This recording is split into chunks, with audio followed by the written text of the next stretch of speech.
Un saludo muy especial de parte de la Junta Directiva de la Regional Cundinamarca. Les saluda Julieta Castro. Yo soy secretaria de la Junta de la Junta Directiva de la Regional Cundinamarca, y hoy tenemos pues un conferencista muy especial, que nos tiene reunidos, y gracias a nuestro moderador, a quien voy a presentar, y agradecerle a él tener el contacto para poder tener esta experiencia del día de hoy.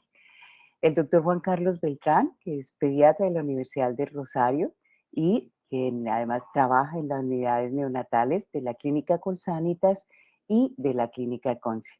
Doctor Juan Carlos, muchísimas gracias nuevamente por darnos la oportunidad de tener este escenario que vamos a compartir hoy, y le doy la palabra. Muchas gracias nuevamente. Gracias, Julieta. Buenos días. Buenos días a todos.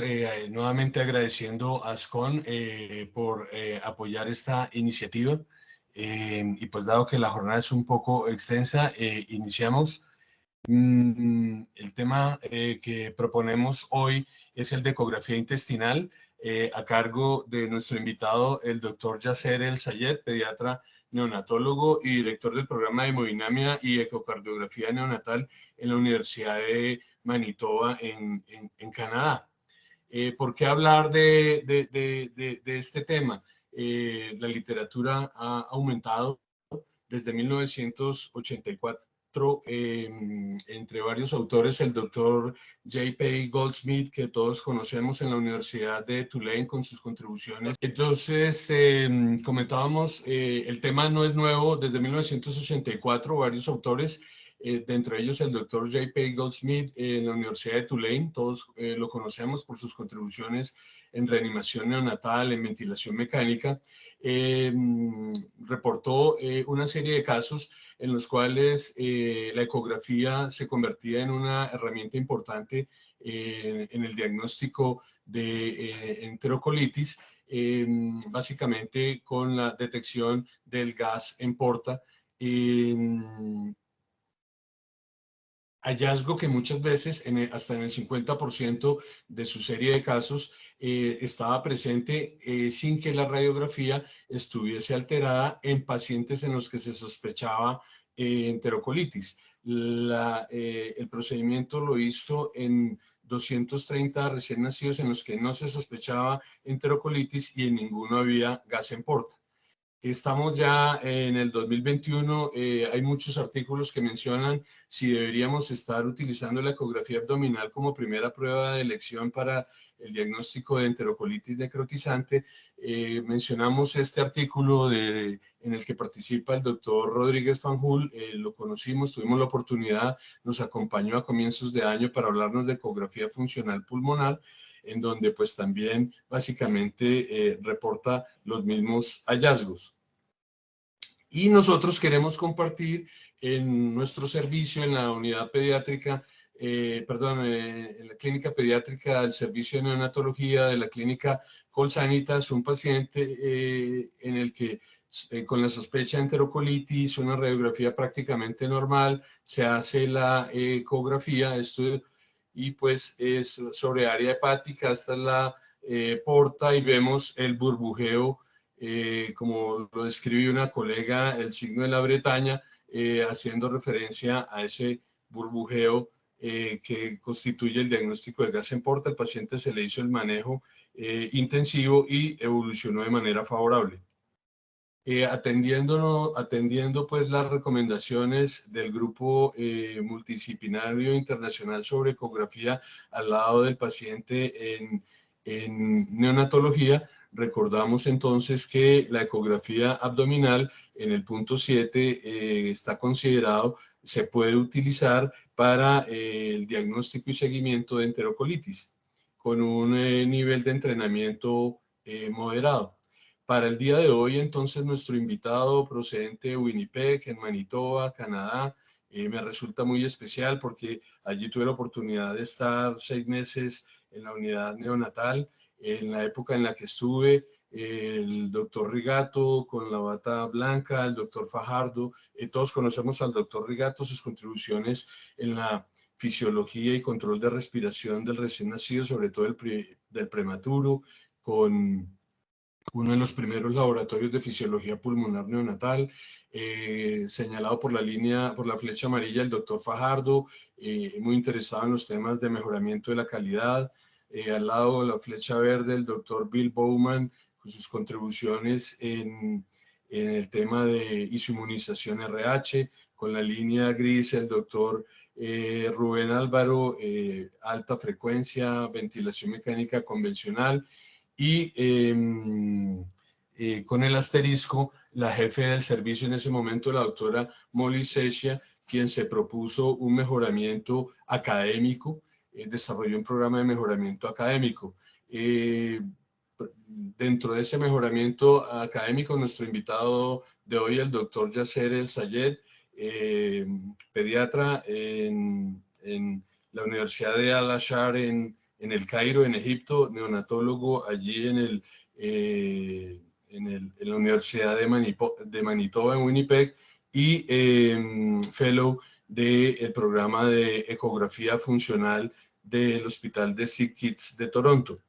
Él, con el aval de la Universidad de Manitoba y el apoyo de la Universidad de McMaster, ha desarrollado este programa de POCUS Neo. Les recomiendo a todos los interesados en la ecografía funcional ingresar a esta página, no solamente por el tema abdominal, ecografía pulmonar y principalmente todo lo relacionado con cardiovascular y hemodinamia.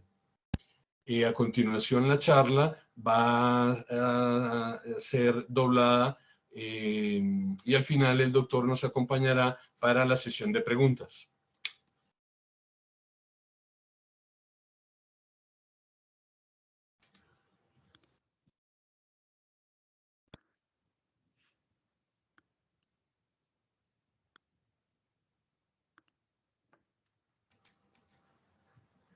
Hi and welcome everyone. Hola y bienvenidos a todos. Voy a discutir en esta presentación la evaluación de la lesión intestinal por ultrasonido. Voy a hablar acerca de la lesión intestinal en general y también de la enterocolitis necrotizante en particular.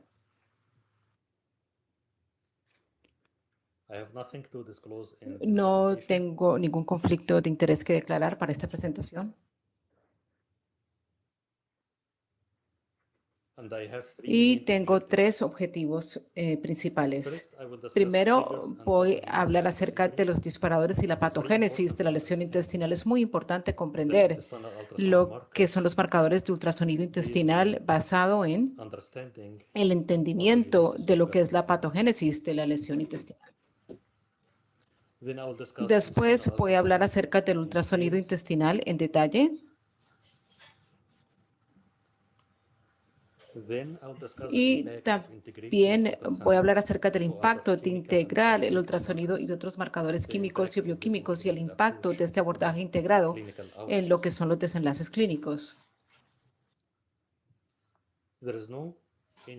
No hay un diagnóstico estándar único para el diagnóstico de NEC o la lesión intestinal. Por eso nos estamos apoyando en nuestro modelo que integra la parte clínica, que es lo más importante, junto con el ultrasonido, los marcadores de laboratorios y el RX abdominal. Nosotros necesitamos integrar todas estas modalidades para poder comprender la severidad subyacente de la lesión y también para poder comprender lo que serían las intervenciones apropiadas, incluido el reinicio de la alimentación o las intervenciones quirúrgicas.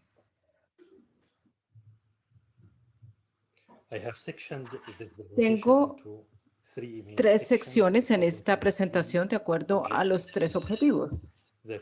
La primera sección es una introducción acerca de los disparadores comunes de la lesión intestinal y lo que es la patogénesis de la lesión intestinal. Aquí, por ejemplo, tenemos 4 disparadores de la lesión intestinal. El primero es cuando es la alimentación retrasada asociada a la lesión. El segundo, la linfocitosis. El tercero es enterocolitis inducida por la proteína alimenticia o también la alergia a la proteína de la leche de vaca. Y la cuarta es la lesión intestinal isquémica. Así que queremos discutir una por una.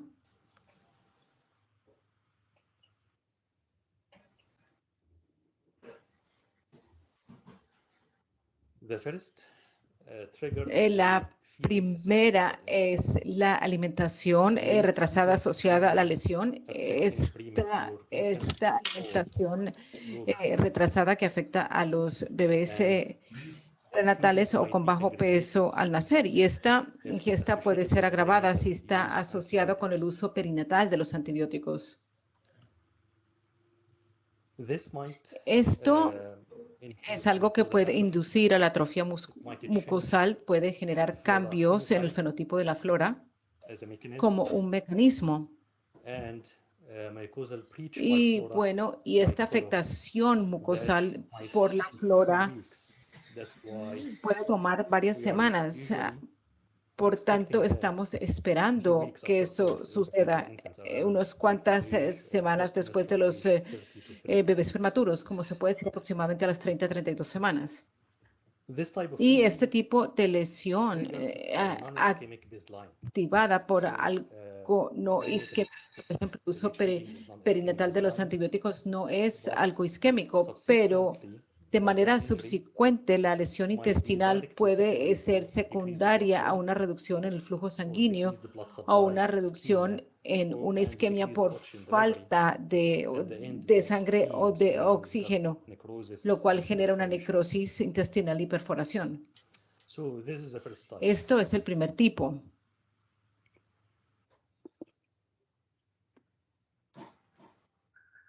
El segundo mecanismo es la linfocitosis asociada a la lesión intestinal. Este activador no está muy bien, no se entiende muy bien. Puede suceder en los bebés prematuros o también puede suceder en bebés a términos. La lesión intestinal asociada a la linfocitosis o NEC puede ser, tal como les mencioné, algo asociado a la alimentación agresiva, a una infección viral, lo cual incrementa los linfocitos. Está asociado con una afectación de la mucosa por la flora, generalmente 29 y 32 semanas después de la edad postmenstrual. Y es similar al tipo anterior en el hecho de que no es isquémico. El activador basal no es isquémico, pero eventualmente el intestino puede estar expuesto a una reducción en el flujo sanguíneo o en el suministro de oxígeno. Por tanto, genera isquemia, necrosis y evidentemente la perforación como un escenario extremo esperado, ¿no? También podemos ver en la UCIN cuando un bebé está afectado por NEC y poco tiempo después podemos otro bebé que también ha desarrollado NEC con un mecanismo desconocido. Puede estar inducido por una infección viral de bebé a bebé.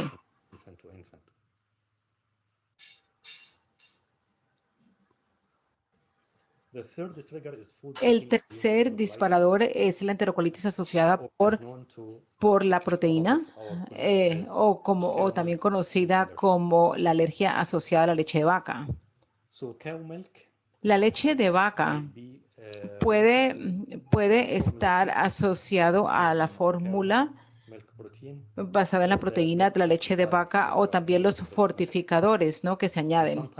Y a veces también puede estar asociado con la leche materna, especialmente con madres que consumen productos lácteos. Esto está asociado con altos niveles de eosinófilos, los cuales pueden ser reclutados por la mucosa. Y hay un marcador muy común para poder diferenciar el NEC clásico del cual está inducido por la proteína alimentaria. En la clásico tenemos trombocitopenia, pero en la que es inducida por la proteína generamos una trombocitos y un alto conteo de eosinófilos. Generalmente cuando la enterocolitis por proteína no está estable, no hay hipotensión significativa. Y la intervención en este caso debería enfocarse en el cambio de la fórmula o modificar la fórmula. lo cual, porque si no se puede activar más lesión intestinal. Claro que sí, la afectación de la mucosa por la flora es variable y este disparador no es isquémico, pero al final la lesión intestinal sí puede verse afectado por la isquemia, pero generalmente es algo muy leve en este tipo de lesión.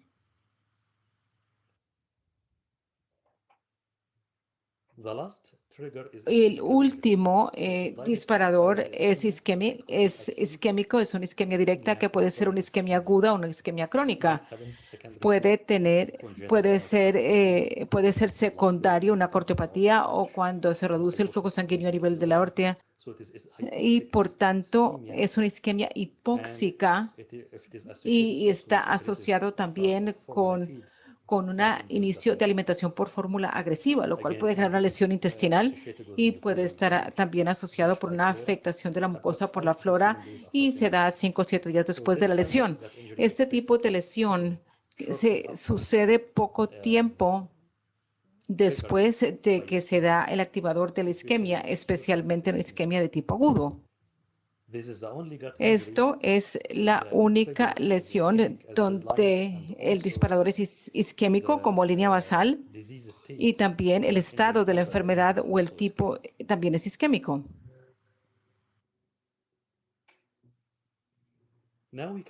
Ahora podemos clasificar lo que es la lesión intestinal en 4 categorías principales.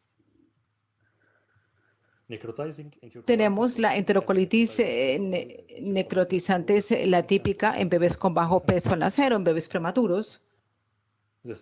La segunda es cuando se ve afectado el suministro de oxígeno, que se ve afectado porque hay una reducción de oxígeno. La saturación, como el caso de una hipoxemia severa, por ejemplo, cuando hay una cardiopatía al nacer, todo puede estar asociado con anemia severa también. Puede estar asociado al shock o una reducción en el flujo sanguíneo. Nosotros consideramos en nuestra unidad que para un bebé con shock siempre hay que evaluar la lesión intestinal mediante ultrasonido. Y también puede estar asociado a una HIE. Y bueno, después tenemos el tercer tipo, que es una obstrucción intestinal, y hay 2 tipos de lesión intestinal asociados con la obstrucción intestinal. Tenemos el tipo de emergencia quirúrgica, donde hay una torsión del intestino y de los vasos sanguíneos a la vez, por ejemplo, en el caso del volvulus o de la mala rotación. Aquí esto es una urgencia clínica porque si uno espera unas cuantas horas, puede estar asociado a una pérdida significativa y generar necrosis y por tanto en este caso hay que intervenir de manera temprana. La obstrucción también puede estar asociada o secundaria a estructuras que son una emergencia y la operación se puede considerar de una manera electiva. Las adherencias pueden seguir después de cualquier tipo de lesión y generalmente se da unas cuantas semanas después de que haya una recuperación por parte de una lesión intestinal aguda. Y bueno, y eso lo vamos a discutir en más detalle. Después tenemos la enterocolitis inducida por proteína alimenticia, que la cual no es una lesión muy severa.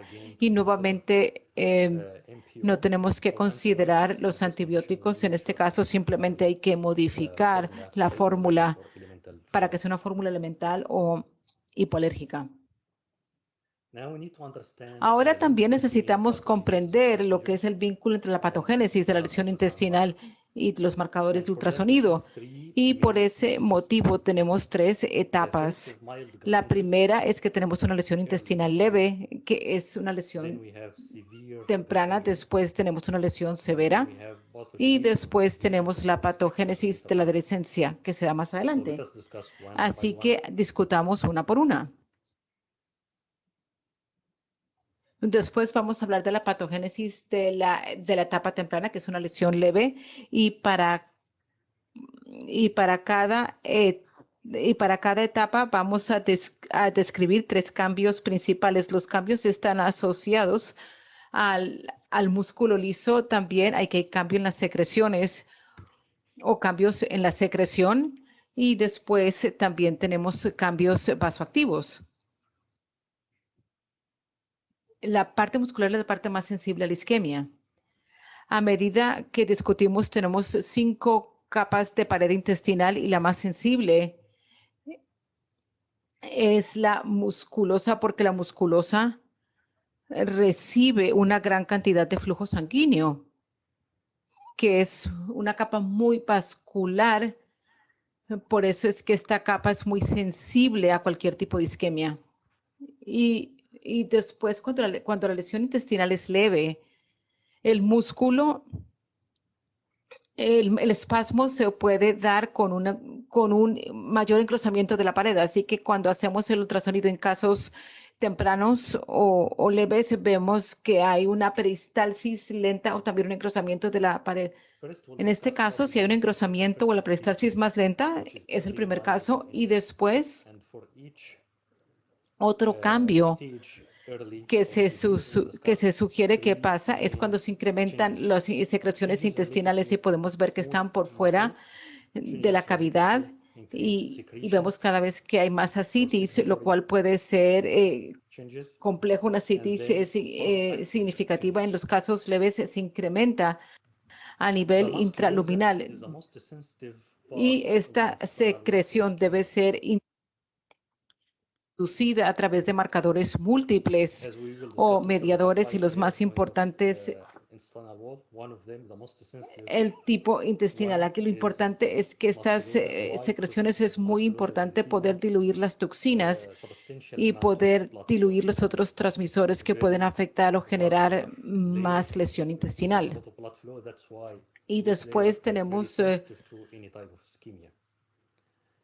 Después vemos que hay más cambios a nivel de vasodilatadores o también hiperemia. En los cambios vasoactivos en la lesión temprana podemos ver mayor flujo sanguíneo o hiperemia inducido por los péptidos. La hiperemia puede ayudar en la recuperación de la lesión intestinal y generalmente está asociada con una lesión temprana o casos leves.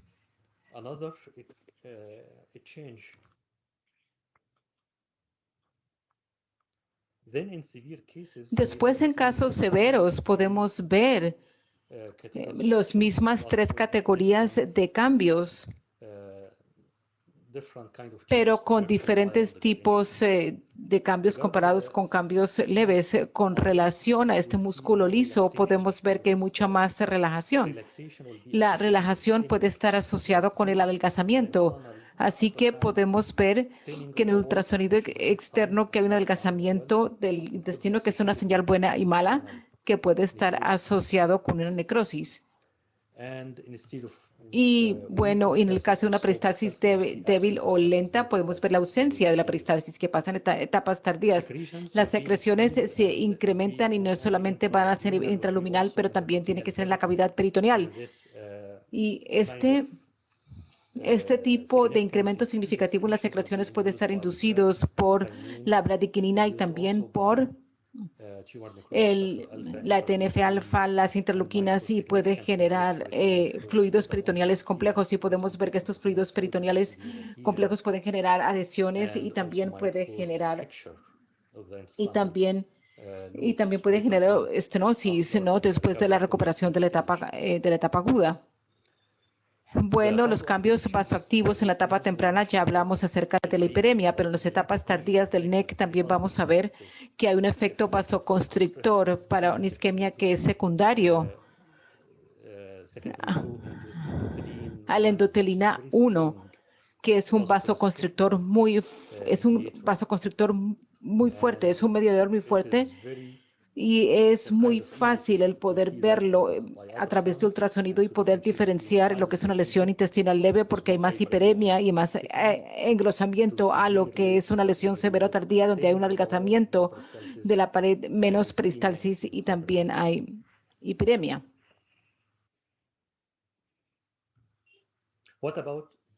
Bueno, ¿qué sucede con la patogénesis y las adiciones y la estenosis? Bueno, vemos que con los fluidos peritoneales complejos alrededor, podemos ver que este fluido peritoneal puede de hecho secar o organizarse con el tiempo y puede generar una torsión de las paredes, y también con espacios musculares longitudinales y circulares. Y este espasmo puede suceder de una manera longitudinal, como ustedes pueden ver aquí, o puede también suceder de manera circular. Y este espasmo muscular puede con el tiempo, durante la recuperación, puede generar estenosis. El músculo, el espasmo muscular puede complicar la situación y generar una estenosis. Y esta estenosis puede suceder una vez se empieza a alimentar y puede generar una obstrucción. Así que en este caso podemos comprender las tres categorías principales o etapas principales de lesiones intestinales de acuerdo a la severidad. Puede ser leve, moderada y también tardía cuando hay recuperación, después de la recuperación, cuando hay adiciones y cuando hay estenosis. Aquí tengo dos escenarios para poder clarificar lo que es el RX abdominal, y también para poder clarificar cómo podemos integrar el ultrasonido a lo que es la evaluación clínica, y también para poder formular las recomendaciones médicas en contra de la alergia. Bueno, aquí tenemos 30 semanas pretérminos. A las 2 semanas después, este neonato empezó a pasar mucha sangre por el recto. El CRP fue 6, 2 veces con gases en sangre y CBC sin notoriedad. Y tenemos este RX aquí, y este RX lo interpretó el radiólogo pediatra y también el neonatólogo, consideraron que era una hematosis. Y podemos ver que en el RX, una de las principales limitaciones de la RX es que se puede interpretar la presencia de aire entre los contenidos fecales y la pared como hematosis, y puede no serlo. Y por tanto, las deposiciones en sangre pueden estar asociadas a alergia o pueden estar asociados a cualquier otro motivo, como puede ser una lesión rectal.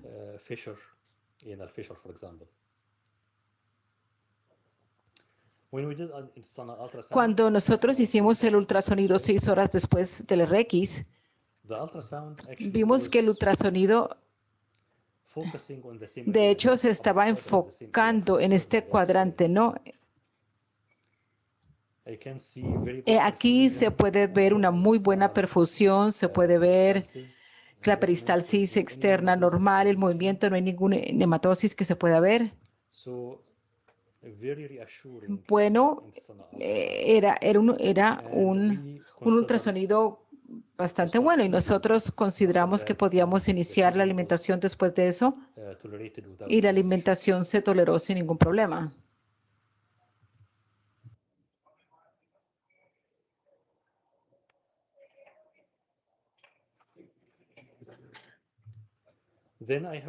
Después tengo otro caso, pretérmino 26 semanas al nacer, estable hemodinamicamente. A las 2 semanas desarrolló pancitopenia y un CRP elevado.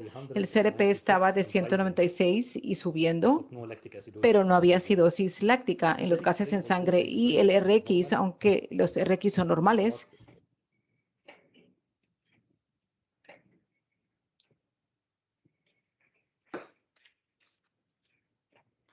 pero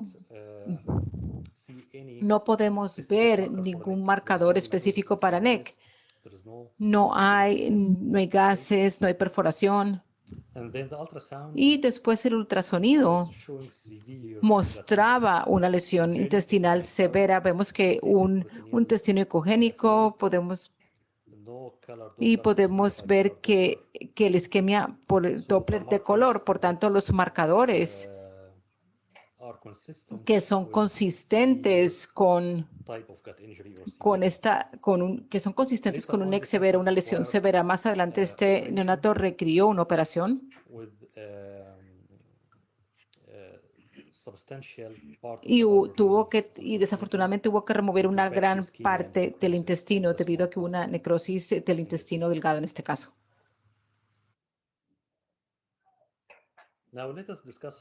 Ahora vamos a hablar acerca de cómo integrar lo que es el ultrasonido a otros marcadores clínicos, ¿no? Para poder evaluar la lesión intestinal o para tener un enfoque más integrado, un abordaje más integrado.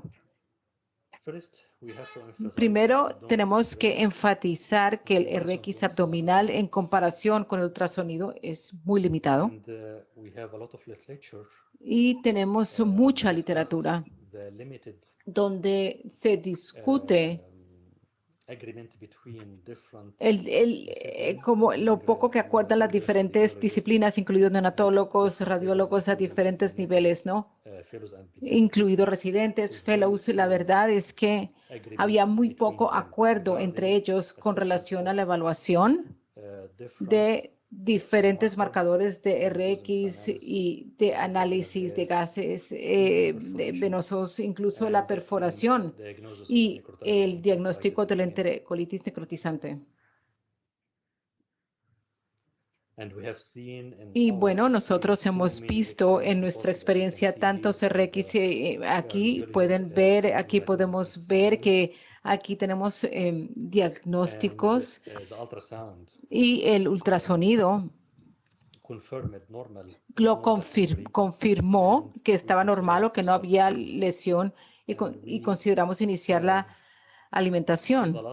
Y en los últimos 4 años, todos estos bebés han tolerado la alimentación sin ningún tipo de complicación.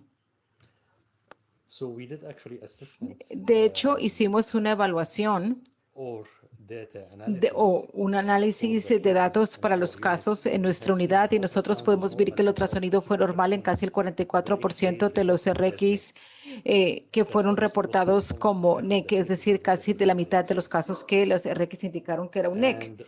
Y todos estos casos hacen referencia a una evaluación en el punto de atención y nosotros consideramos iniciar la alimentación con muy poco tiempo, ¿no? Antes de que el ultrasonido confirmara que todo estaba bien. Y tal como les dije, lo máximo fueron algunos casos de enterocolitis generados por proteína y la idea era cambiar la fórmula y no mantener el bebé en parenteral. Tenemos que interpretar los signos clínicos de los marcadores y los ultrasonidos y afortunadamente todos los signos clínicos de los marcadores son específicos, incluidos los signos intestinales de sangre, las disposiciones, distensión. De pronto la celulitis abdominal es mucho más significativa e importante porque cuando hay este signo hay que prestar atención porque seguramente eso está asociado con una lesión intestinal severa. Signos sistémicos pueden ser taquicardia, bradicardia, apneas, letargia o inestabilidad en la temperatura. Los marcadores bioquímicos, todos son no específicos, los marcadores de inflamación o los marcadores de lesiones químicas, incluido el hemograma CRP, marcadores genómicos para respuestas inflamatorias y no lo estamos utilizando como rutina aún. Y después tenemos la acidosis respiratoria y metabólica, la cual puede estar asociada con la lesión intestinal o también la acidosis láctica y la neutropenia. O también la coagulopatía también puede estar asociada con casos severos de NEC o de lesión intestinal. Bueno, tenemos 4 áreas en el intestino las cuales pueden ser afectadas por la lesión intestinal, que son áreas más sensibles que otras áreas del intestino. Entonces, estas áreas, simplemente para simplificar, tenemos 3 áreas o 3 categorías de tejidos. De lado a lado tenemos el área número 1, 2 y 3. Y hay un suministro de sangre específico en el área número 1 y para el área número 2, pero para el área número 3 se apoya en lo que es el suministro de sangre terminal que proviene de la arteria 1 y la arteria número 2. Y en una situación normal vemos que no hay problemas, pero en el caso de una reducción del flujo sanguíneo vemos que el área más sensible o específica que se puede afectar con una lesión o por una isquemia es el área número 3, que es esta área watershed. Aquí tenemos el área del ilium cecal y vemos que es vemos las partes inferiores del colon descendente. La evaluación del ultrasonido se puede categorizar en 12 marcadores. El aire libre puede ser visto por el ultrasonido, aunque el RX es confiable para poder evaluar el aire libre o la perforación. El aire mural o los gases. Esto es algo que se puede ver por ultrasonido, pero una de las limitaciones es que a veces es muy difícil, especialmente para las personas que están empezando, poder ver el aire como un artefacto y el aire como análisis. Los gases portales son más fáciles de detectar y se pueden detectar incluso en casos leves y solamente en casos severos. Puede que el gas venoso portal puede ser visto en el RX. Un intestino engrosado y bueno, estamos utilizando 0.26 centímetros como el límite para normal. Para un grosor por encima y por el límite inferior sería 0.11, y debajo de eso hay un adelgazamiento del intestino y nuevamente el engrosamiento. La peristalsis también puede ser evaluado por RX y la firma intestinal es algo que vamos a discutir más adelante. Y también podemos ver fluidos que pueden ser fluidos complejos o simplemente unos fluidos simples peritoneales. Mediante Doppler de color podemos ver la perfusión y si vemos aquí podemos ver elementos, los colores anormales y normales aplicando una casilla de 2x2 y si después vemos hiperemia, la cual puede ser de diferentes tipos, puede ser de diferentes maneras. Vemos que hay 3 tipos de hiperemia. Si tiene un Doppler donde no puede ver ningún color, esto puede ser considerado como un caso de isquemia severa. O también la ausencia puede ser producida por una isquemia severa. Así que aquí tenemos las 3 categorías que nos permite categorizar. Podemos categorizarlo en 3. Se puede diferenciar entre el yeyuno y el ilio. En el ultrasonido vemos que el yeyuno ocupa lo que es la parte izquierda superior del abdomen. El yeyuno está en la parte inferior derecha del abdomen. Vemos que el ilio es liso por dentro, como pueden ver aquí en esta imagen, con los diferentes loops dilatados. Tiene una dilatación, pero quiero clarificar que la pared ilial por dentro es mucho más lisa comparado con el yeyuno. En el yeyuno se puede ver los vellos internos, ¿no? También se puede ver la plicia circularis. Y bueno, y el plicia circularis da la impresión de que el yeyuno es un poco más grueso, ¿no? Con el ultrasonido, pero no debe exceder el límite superior de normal, que es 0.06 en un bebé a término. En esta diapositiva vamos a ver cómo hacer el ultrasonido como una técnica. De manera resumida, nosotros podemos dividirlos en 4 compartimentos esenciales y también podemos añadir lo que es el área periumbilical o el área media. Aquí vemos que tenemos el cuadrante superior derecho, el izquierda, y es muy importante poder evaluar los gases venosos portales. Con el ultrasonido necesitamos aplicar la sonda del ultrasonido en 3 planos diferentes. Tenemos el plano sagital o el plano longitudinal, que es transversal, y el plano transversal y el plano coronal, o el que va de lado. Tenemos a nivel sagital, que es el verde, que es el transversal, y luego el plano coronal, que va de lado a lado. El sagital y el transversal son los más importantes para la evaluación. Así que, bueno, hay que evaluarlos de 2 maneras, tanto a nivel sagital y transverso. ambos cuadrantes, sagital y transverso, y también necesitamos evaluar si hay evidencia de gases venosos portales a nivel del hígado. Y si vemos cualquier tipo de trombo o cualquier tipo de anormalidad en la vesícula, algo tenemos que llevarlos al urólogo para que haya un detalle, para que haga una evaluación detallada por el radiólogo, que se haya un ultrasonido completo del hígado, los diferentes compartimientos y su estructura. También se necesita evaluar todos los cuadrantes de manera sagital y transversa, y también el área periumbilical. Vemos que el colon ascendente y el descendente son más laterales, por tanto hay que mover la sonda hacia el plano coronal para poder ver el colon. O también tienen que mover la sonda de manera transversal para poder ver el colon como círculos. Es mucho más fácil evaluar el colon ascendente y descendente de manera transversa, y es mucho más difícil hacerlo de otra manera porque la sombra, pero se puede ver también las diferentes flexiones. Es mucho más fácil verlas por ultrasonido. Ahora vamos a hablar acerca de los marcadores uno por uno. Tenemos el neumatosis, los gases venosos portales, la peristalsis, si hay presencia o ausencia de peristalsis, o si de pronto es lenta, la firma intestinal, la pared intestinal, si está engrosado, si está delgada, la evaluación de la perfusión por el Doppler de color, la presencia de fluidos peritoneales o ascitis, perforación, aunque es difícil de evaluar por RX. Y después, si tienen fluoroscopia, se puede evaluar la isquemia intestinal añadiendo la fluoroscopia al ultrasonido. Después necesitamos diferenciar entre la neumatosis verdadera y la falsa.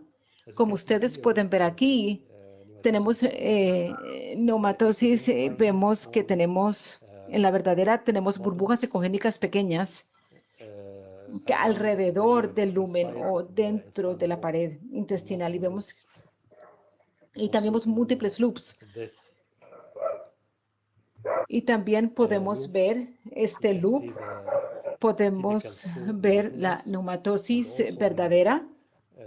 Y bueno, aquí vemos estos múltiples loops que son anormales, que están rodeados por fluidos peritoneales, pero aquí vemos que esto es severo. Generalmente una neumatosis verdadera en esta lesión es casi difícil o no se debería ver sin ningún otro tipo de marcadores en esa lesión. La neumatosis debe estar asociado con otros marcadores como los fluidos peritoneales, la isquemia, el engrosamiento, el adelgazamiento. Si solamente se ve la neumatosis o sospecha de neumatosis y no hay ningún otro tipo de marcador, la peristalsis es buena, lo más probable es que sea una neumatosis falsa o que sean artefactos. Así que veamos cómo se ven los artefactos.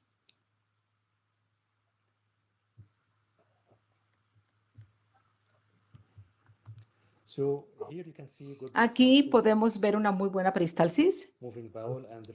Vemos cómo se mueve el intestino. Aquí hay un área de sospecha. Esta área de sospecha vemos burbujas. Y aquí por la sonda pueden moverse y pueden ver fácilmente los artefactos que se apartan de esta imagen, la cual quiere decir que los artefactos, lo cual señala que es más artefactos que neumatosis. Aquí pueden ver, estoy aplicando presión. Pueden ver que los artefactos por aire desaparecen en unos cuantos segundos. Necesitamos diferenciar entre la neumatosis verdadera y la lesión intestinal y la neumatosis falsa o burbujas de aire artefactas por la presencia de aire dentro del lumen intestinal. Después vamos a hablar acerca del próximo marcador, que es el gas venoso portal.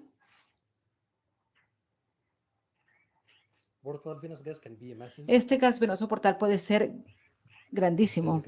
Como ustedes pueden ver, muchas burbujas que se mueven en todas las direcciones en las venas portales dentro del hígado.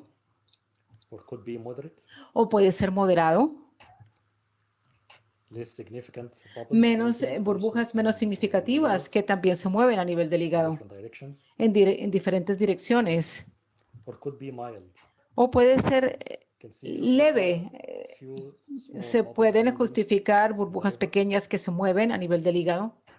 Bueno, este gas venoso portal generalmente no lo ve el RX, no se puede detectar. Cuando es muy grande o incluso el moderado, no. Pero este caso típico donde cuando es leve lo pasó por alto el RX. Así que es fácil no verlos. El ultrasonido es más sensible en la detección, incluso si son casos muy leves de gas venoso portal. Entonces hablemos también de la peristalsis.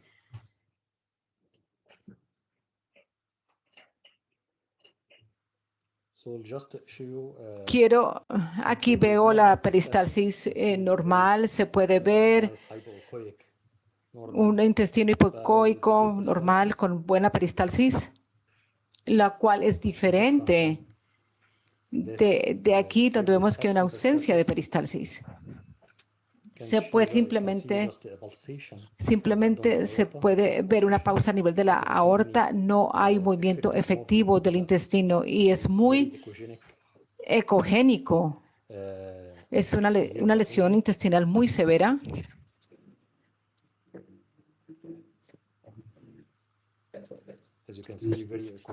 Como pueden ver, muy ecogénico debido a una lesión intestinal severa. Y después el otro tipo de peristalsis podría ser la peristalsis obstructiva, donde pueden ver que hay una dilatación a nivel de yeyuno. Pueden ver cómo los contenidos se mueven en ambas direcciones, hacia atrás y hacia adelante. No es una peristalsis efectiva en una sola dirección. Esto seguramente puede estar asociado a una obstrucción distal.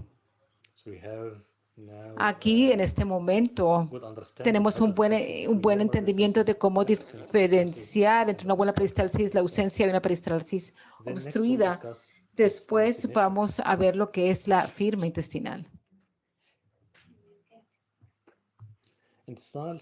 Bueno, aquí esto quiere decir que usted puede diferenciar las capas de la pared intestinal. Tenemos dos capas hipoecoicas, la musculosa, la mucosa y las tres capas ecogénicas o brillantes. En total son 5 capas. La primera es la interfase de la mucosa. Es una capa ecogénica que es una interfase entre la mucosa y los contenidos. Segundo, tenemos la mucosa, que también es una hipoecoica en el ultrasonido porque está recibiendo una buena cantidad de suministro sanguíneo, así como la musculosa. Y después tenemos la submucosa, que es mucho más ecogénica o brillante, y después tenemos la musculosa, que está más engrosada comparado con la mucosa y también hipoecoica. Y después la quinta capa es la serosa. Al final, si alguna vez diferencian las capas claramente, eso quiere decir que tienen una firma intestinal buena o una pared intestinal buena, porque en la isquemia no pueden diferenciar entre estas capas, porque todo va a ser ecogénico, porque hay bajo suministro sanguíneo, por tanto la musculosa va a perder la naturaleza hipoecoica y va a ser más brillante. Después vamos a hablar acerca de la pared intestinal. Y aquí vemos la evaluación donde se puede diferenciar entre la normal, el engrosamiento de la pared y el adelgazamiento de la pared. Y recuerden que para cualquiera de los marcadores que mencioné antes y los que voy a mencionar ahora, siempre hay que evaluar los cuadrantes, ¿no? Superior izquierda, derecha, inferior izquierda, derecha, y también se puede añadir el área vertical de la parte media del intestino.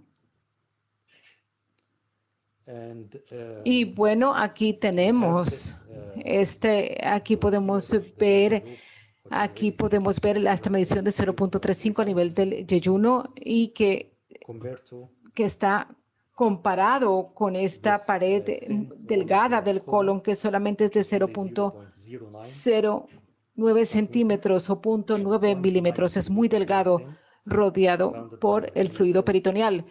Y también aquí en este lóbulo no se puede diferenciar las capas por la isquemia intestinal tan marcada. Y también aquí en esta pared tan delgada no se puede diferenciar las capas.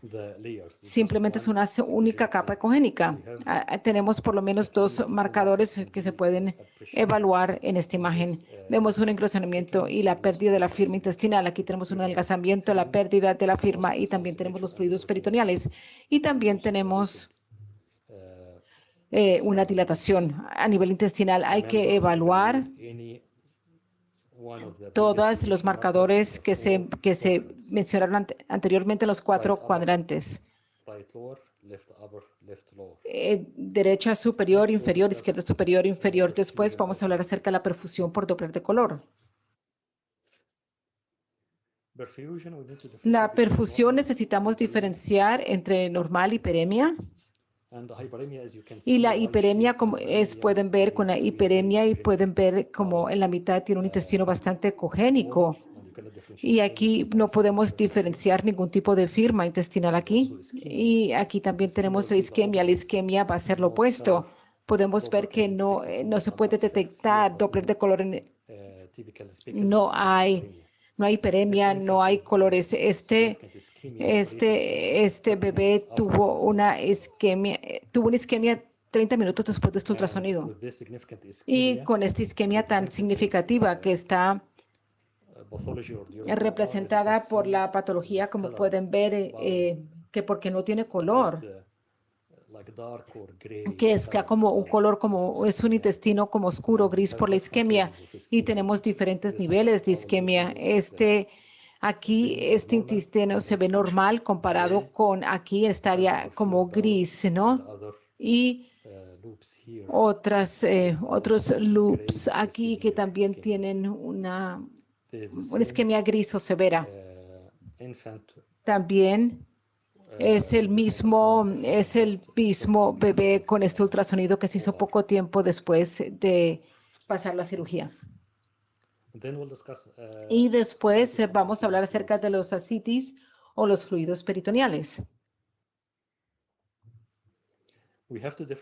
Aquí tenemos que diferenciar los fluidos luminales, el cual es mucho más circular en esta sección transversal del colon. Y aquí podemos ver la mucosa del colon. Tenemos los fluidos peritoneales, los cuales se pueden diferenciar con ángulos agudos de los ascitis. Y esto es, aquí vemos el fluido peritoneal aquí, de lado a lado, con el fluido luminal. Y este bebé con una lesión intestinal severa. Después vamos a hablar acerca de la perforación. Nuevamente, recuerden que la perforación es mejor evaluarla por RX, así que con cualquier bebé con una lesión intestinal severa consideramos el RX abdominal y debe hacerse con frecuencia para evaluar si hay cualquier tipo de perforación que pueda suceder en cualquier momento. Tenemos en esta imagen que se encuentra acá, tenemos los artefactos en el hígado por la perforación. Y también tenemos otra imagen que se encuentra acá con artefactos por aire debido a una perforación significativa. En el ejemplo, en la mitad, aquí es diferente. Podemos ver que el aire estaba dentro del intestino y esta perforación inicialmente fue pasada por alto por el RX, fue detectada por el ultrasonido porque el aire estaba enquistado. Esto es el aire libre que puede ser detectado por RX. Y si tienen NIRS, también pueden evaluar la isquemia intestinal. Pero una de las limitaciones es que si están evaluando cualquier área con los fluidos o con el contenido de aire, solamente pueden detectar la reflexión o de la perfección de los artefactos de aire, no del intestino isquémico. Por eso es que es muy importante el poder evaluar mediante ultrasonido para poder ver si que están aplicando, ¿no? Que sí están por encima de los tejidos, no que están encima del fluido, como es el caso acá. Aquí es mucho más confiable porque están evaluando un área con tejido y hay más fluidos o hay más aire y la percepción va a ser generalmente la que producen los tejidos, no la que producen los líquidos y los fluidos, como ven aquí. Y estamos confiando en ambos.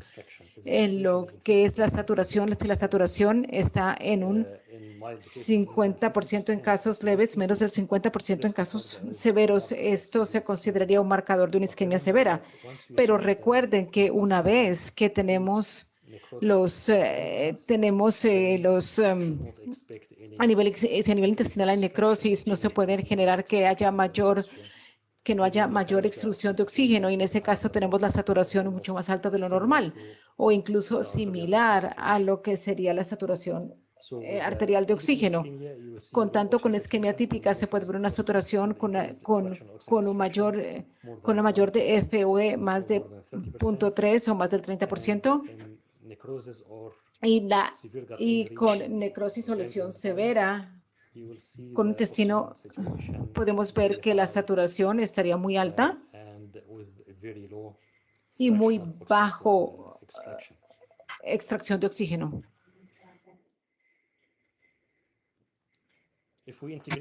Si nosotros integramos entre el engrosamiento del intestino y el Doppler de color, podemos de hecho considerar que hay un muy buen grado de la isquemia, el cual ha sido publicado. Generalmente, nosotros tenemos diferentes colores, tal como les mencioné, dependiendo del grosor. Podemos ver que la lesión temprana, pueden ver que hay un engrosamiento, puede ser engrosado con isquemia, el cual es más tardío. Y después también tenemos un adelgazamiento de isquemia o también puede ser una isquemia severa, cuando se puede ver que hay una pared intestinal muy delgada sin ningún tipo de Doppler, puede ser una señal de un intestino necrótico. Ahora la sección número 3, vamos a ver lo que son los desenlaces de un abordaje integrado. Nosotros evaluamos en nuestra unidad de 144 casos que fueron evaluados entre el 2016 y el 2020 en 2 hospitales y nosotros pudimos evaluar o clasificar lo que es la lesión intestinal basado en los desenlaces. Podemos ver que si el bebé continuaba su alimentación con un ultrasonido normal y era normal, aunque si teníamos un número significativo de casos donde habían RX anormales que se consideraban como neumatosis. Por eso es que nosotros consideramos que el ultrasonido es superior al RX en la evaluación de la lesión intestinal antes de la perforación, porque la perforación, una vez más, solamente se apoya en el RX. Y después, si el bebé tenía una consistencia clínica con una enterocolitis inducida por alergia a los alimentos, se cambia la fórmula y el bebé mejora o los síntomas mejoran y también mejora y menos distensión, los marcadores bioquímicos mejoran. Consideramos que esto puede ser que hay una enterocolitis inducida por proteína.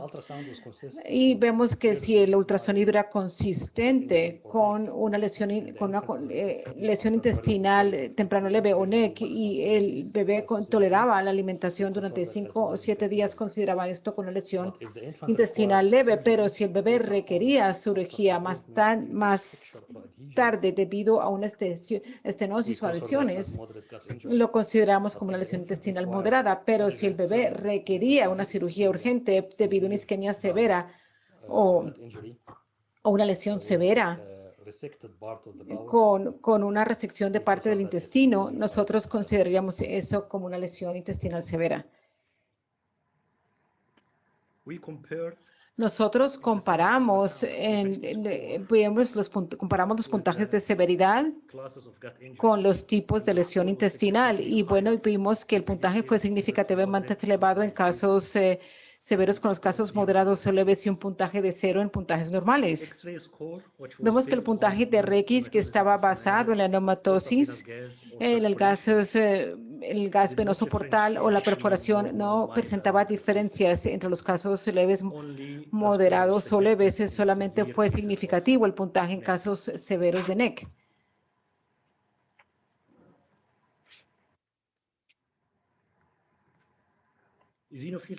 Y bueno, vemos que el conteo de eosinófilos fue como un marcador confiable de la enterocolitis inducida por alergia a la proteína de los alimentos y vimos que el puntaje fue mucho más elevado con un alto conteo de eosinófilos. Y podemos ver que los puntajes de RX no mostraron ninguna diferencia significativa entre los casos normales y la enterocolitis inducida por proteína. Bueno, esta diapositiva resume lo que sería el algoritmo integrado para el manejo. Para la lesión intestinal, vemos que si hay sospecha clínica de NEC o lesión, lo consideraríamos hacer los exámenes incluido hemograma, electrolitis, CRP, RX y ultrasonido. Después de consultar con el médico responsable para este abordaje integrado. Sí, vemos que el bebé es sintomático pero estable, con un ultrasonido normal y los exámenes de laboratorio normal, consideramos iniciar la alimentación o continuar la alimentación sin interrupción alguna. Si vemos que es sintomático y estable, pero los exámenes de laboratorio son consistentes con una enterocolitis inducida por alergia a la proteína, consideremos una fórmula por 7 días como un ensayo para ver que el bebé pueda mejorar o no.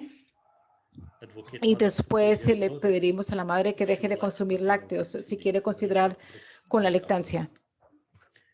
Si el bebé es sintomático y inestable con inestabilidad hemodinámica y la sospecha de NEC o con celulitis abdominal, y si vemos que tienen marcadores de ultrasonido leves y laboratorios consistentes con NEC, se continúa en el periodo de un tiempo variable de tiempo la nutrición parenteral hasta que se normalice todo con ultrasonido normal y después iniciamos la alimentación. Si el bebé tiene marcadores de ultrasonido significativos, con o sin perforación, continuamos la nutrición parenteral de un tiempo mayor hasta que tengamos los exámenes a nivel clínico y también se esté ya normalizado a nivel de ultrasonido, iniciamos la alimentación.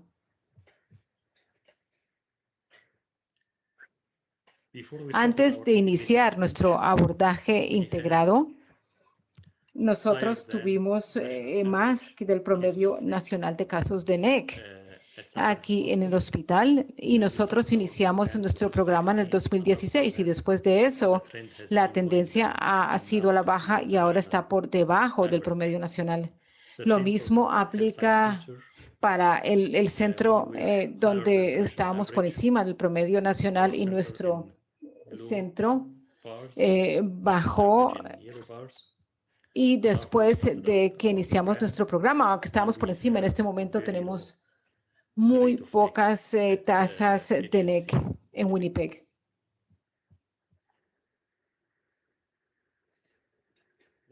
Ahora tenemos las conclusiones.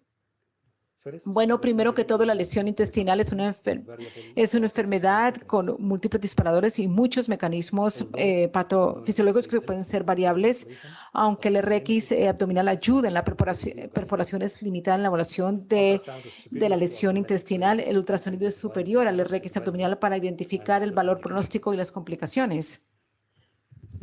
Tenemos que tener en cuenta que el ultrasonido es muy dependiente mucho del operador. Como cualquier modalidad, el ultrasonido necesita mucha capacitación y experiencia supervisada.